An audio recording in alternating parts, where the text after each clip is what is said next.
بسم الله الرحمن الرحيم عَمَّ يَتَسَاءَلُونَ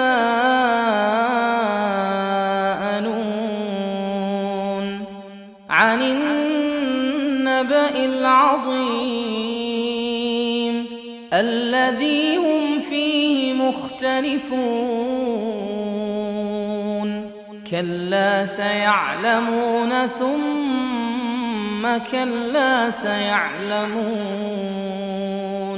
أَلَمْ نَجْعَلِ الْأَرْضَ مِهَادًا وَالْجِبَالَ أَوْتَادًا وَخَلَقْنَاكُمْ أَزْوَاجًا وَجَعَلْنَا نَوْمَكُمْ سُبَاتًا وَجَعَلْنَا اللَّيْلَ لِبَاسًا وَجَعَلْنَا النَّهَارَ مَعَاشًا وَبَنَيْنَا فَوْقَكُمْ سَبْعًا شِدَادًا وَجَعَلْنَا سِرَاجًا وَهَّاجًا وَأَنزَلْنَا مِنَ الْمُعْصِرَاتِ مَاءً ثَجَّاجًا لِنُخْرِجَ بِهِ حَبًّا وَنَبَاتًا وَجَنَّاتٍ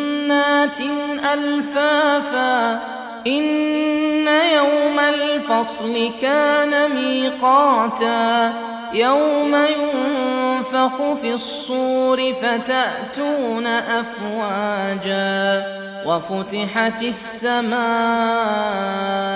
فَكَانَتْ أَبْوَابًا وَسُيِّرَتِ الْجِبَالُ فَكَانَتْ سَرَابًا إِنَّ جَهَنَّمَ كَانَتْ مِرْصَادًا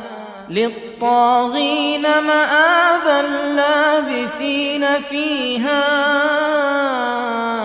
أَحْقَابًا لَا يَذُوقُونَ فِيهَا بَرْدًا وَلَا شَرَابًا إِلَّا حَمِيمًا وَغَسَّاقًا جَزَاءً وِفَاقًا إِنَّهُمْ كَانُوا لَا يَرْجُونَ حِسَابًا وَكَذَّبُوا بِآيَاتِنَا كِذَّابًا وَكُلَّ شَيْءٍ أَحْصَيْنَاهُ كِتَابًا فَذُوقُوا فَلَن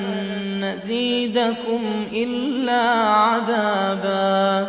إِنَّ لِلْمُتَّقِينَ مَفَازًا حَدَائِقَ وَأَعْنَابًا وَكَوَاعِبَ أَتْرَابًا وَكَأْسًا دِهَاقًا لَا يَسْمَعُونَ فِيهَا لَغْوًا وَلَا كِذَّابًا جَزَاءً مِّن رَّبِّكَ عَطَاءً حِسَابًا رَبِّ السَّمَاوَاتِ وَالْأَرْضِ وَمَا بَيْنَهُمَا الرَّحْمَنُ لَا يَمْلِكُونَ مِنْهُ خِطَابًا يَوْمَ يَقُومُ الرُّوحُ وَالْمَلَائِكَةُ صَفًّا لا يتكلمون إلا من أذن له الرحمن وقال صوابا ذلك اليوم الحق فمن شاء اتخذ إلى ربه مآبا إنا أنذرناكم عذابا قريبا يوم ينظر المرء ما قدمت يداه ويقول الكافر يا ليتني كنت ترابا.